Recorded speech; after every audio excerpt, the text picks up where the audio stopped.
在就是国庆日，今年国庆烟火会伫咧屏东高屏溪溪仔边闹热上场。主办单位特别规划一个欣赏区，高雄嘛有一寡所在看会到。大家会当来到这个溪仔边，有一栋高屏溪社区大楼，讲规个看过看懵懵，拢无搁较悬的厝查到。都一寡人先问管委会，明仔载暗时敢会当开放，互大家来遮欣赏，提早要来遮占位翕相。另外，大树区、古铁桥湿地公园，也搁有浮流水、解水公园，嘛是欣赏烟火好所在。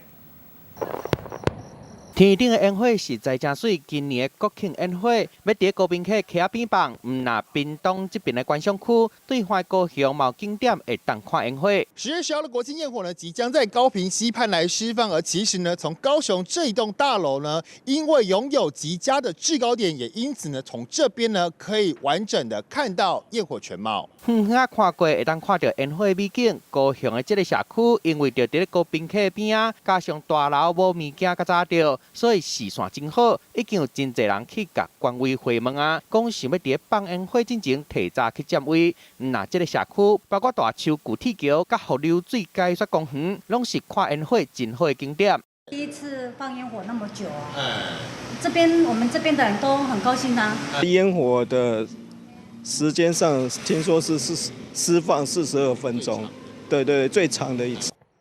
让12年国庆烟火搁一届伫屏东放，预计时间会有42分钟，嘛拍破纪录。民众提早做准备，找一个好所在，要好好来欣赏国庆的烟火。记者综合报道。